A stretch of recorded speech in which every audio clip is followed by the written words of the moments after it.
What is up, everyone? Welcome back to the channel. And for those of you who know who I am, thank you for your support. And for those of you who don't, my name's Andy, and I got a couple cars. It's my passion. We got this one. She's just about done. Start having some real fun with this thing. The daily, she broke. Alright, so I'll give you a basic rundown of what happened. So my wife was driving, and so the clutch, basically, when she went to push the clutch in, it went to the floor and got stuck. And on this car, the slave cylinder sits right here, and it pushes the clutch fork, and basically the pivot ball for the clutch fork, which is the clutch fork is right here, the pivot ball snapped, so it allowed the clutch fork to move further than it usually does, and that allowed the piston for this to overextend and then get stuck. So it was wedged in there.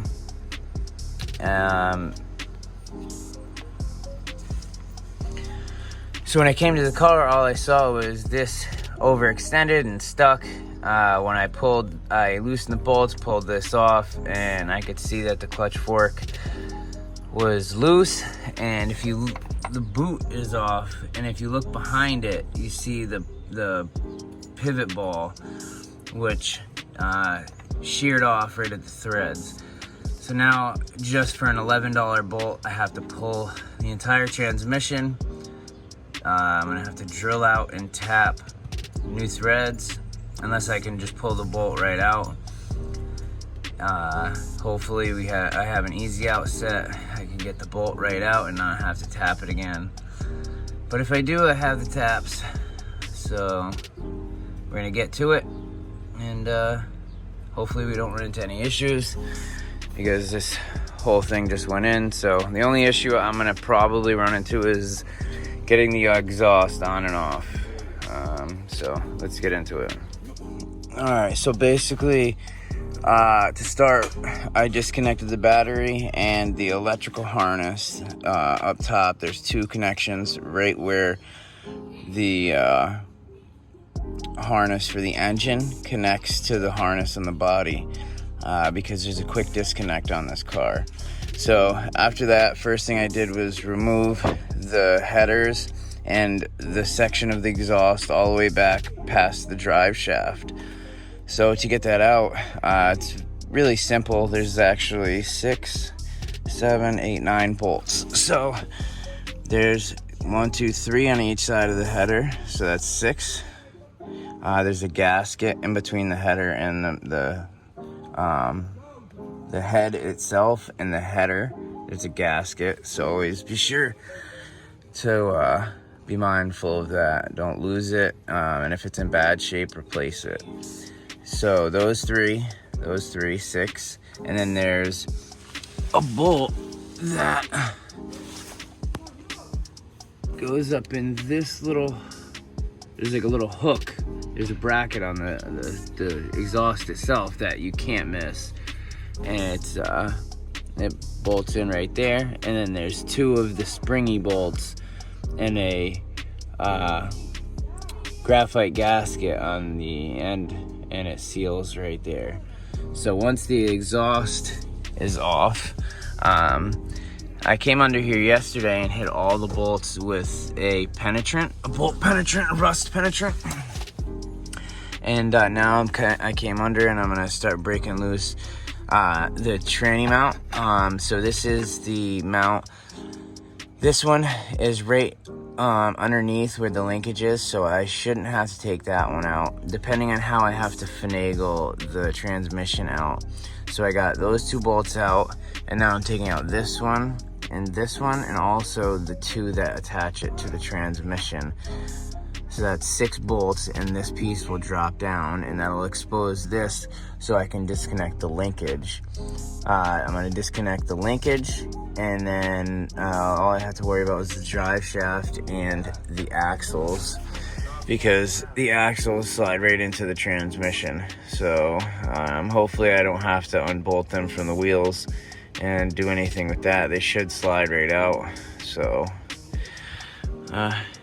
yeah, almost there. All right, so basically I'm right under the tranny. Obviously the tranny mount that went right here and back is off, and I have it supported with a jack and a block of wood. And then up here I have my other jack supporting it right under the axles. I just got all the bolts off, like I just said, and the only thing left is these axles, and I have to finish taking out the bolt and the linkage. So the bolt that goes through, I got the nut off. I just can't because this is in the way. So as I lower it and the linkage kind of makes its way up, I'll just pull the bolt out and the linkage will fall. This linkage right here has 3, it's actually two bolts and a nut, and it goes on right there. To get the drive shaft off, there's 4 bolts in the back. It's 12 mil.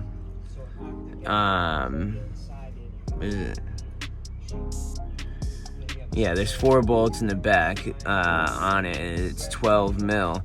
You take those off and it'll slide down, and then the shaft that goes into there, that slides in there, will slide out. So to get it back in, I'm gonna put it up, slide the shaft in, and then slide up and bolt it to the rear. It's very easy. It's just 4 bolts, simple drive shaft. As you can see, this is the piece that slides in the housing right there, and it's pretty self-explanatory. Not gonna go into too much depth. If you're pulling the transmission, I'm sure you know how to take a drive shaft off.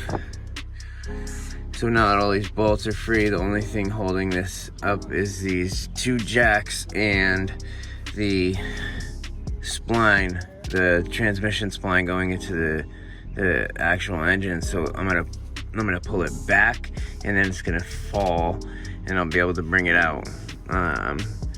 It's just gonna take a second to finagle it out, because once I break it free, what I'm gonna do is pull it back so that it's free of the engine and go side to side, and then I'll push it to one side, pull the axle out, push it to the other side, pull the other axle out, and then drop it down. And then when I put it back in, I'll do the same thing. I'll put one axle in, slide the other one in, lift it up, push it back, and align everything. So yeah, I'm gonna get to it and see how we make out. Over here playing. So this little mount right here is the final bolt. Pull this bolt out, and the tranny is free now. All the bolts all the way around are free. The starter goes right here, so it's 1, 2 that's right here. You can see this flat area right there. So what I'll do is just make a circle on a cardboard and stick them through in the placement of where they went, so they can go back in their exact spot. So, which this one right here should actually be right there, but I just stuck it on. And then the bolts, there's a bolt on the bottom on each side. And so I'm kind of bummed out right now because stick it on the back. I don't know what I'm gonna do. The thing, so I know where it goes. I'm gonna explain right now. I'm gonna go under here and show you guys.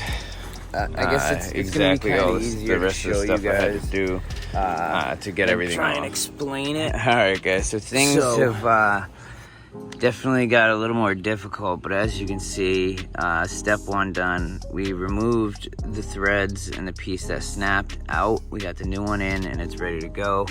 Right now we're actually dealing with the clutch fork, and I'll explain that in a second. But to get the threads out, what we did was actually we took a nut that was the inside hole was in similar size to how big the threads were. We put it on there and we welded the nut to the threads, and this being aluminum housing, the weld didn't stick to this.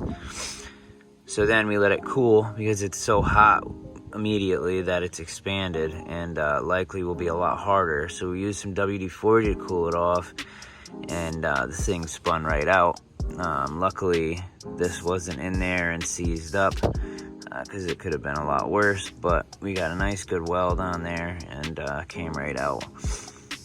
So that's ready to go. But on to the next thing that we're dealing with is the clutch fork and release bearing. So when this broke, the clips that go right here that actually hold it on to the clutch fork, they got mangled, and to find those clips is impossible.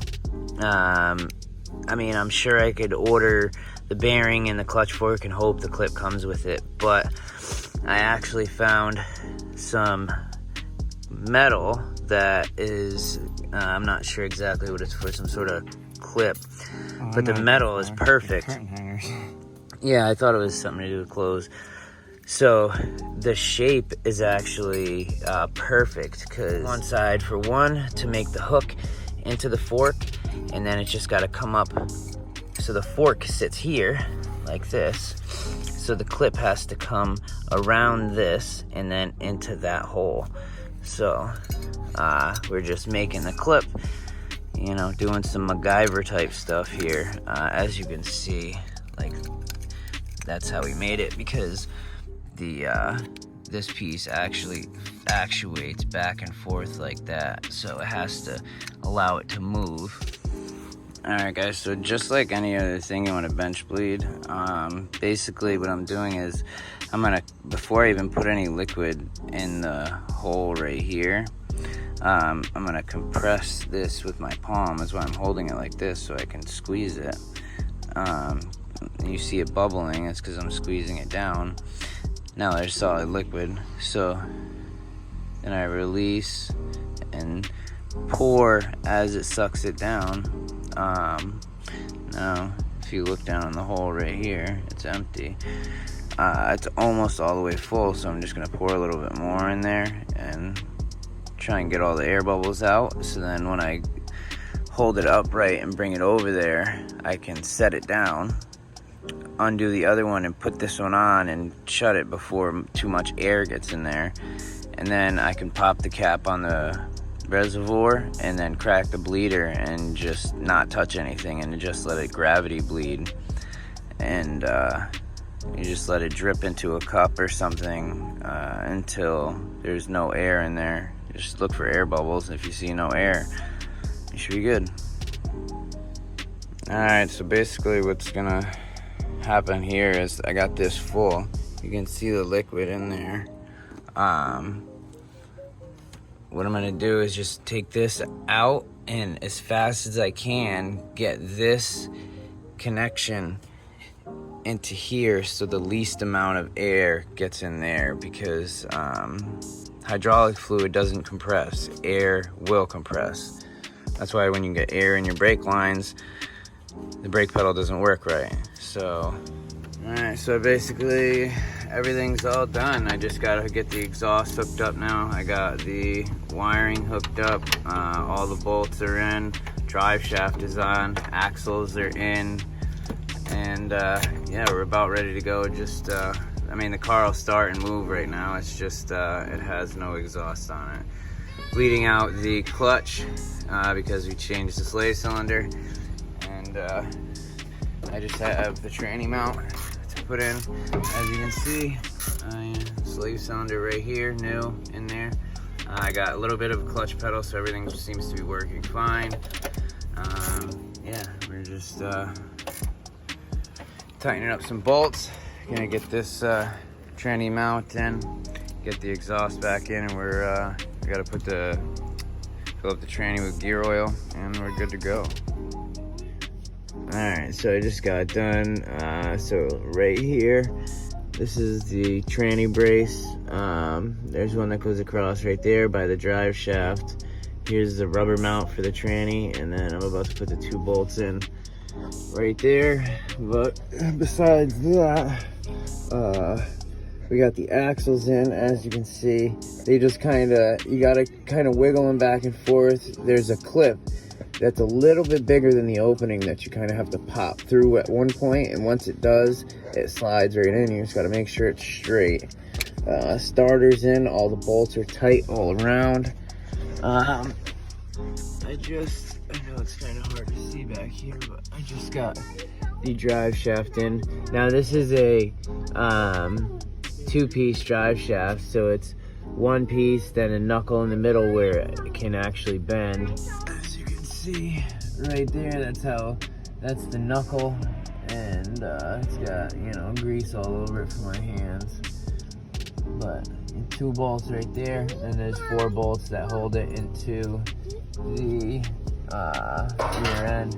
But as you can see, the exhaust that I actually painted black with that high temperature paint is holding up really well. It's not rusting or anything, still looks good. It still sounds crazy. I gotta put one of the cats back in eventually, but for now, we're just gonna let her rip. So now it's for the exhaust. We gotta drill out that hole and fix the exhaust, and then she's gonna go back on.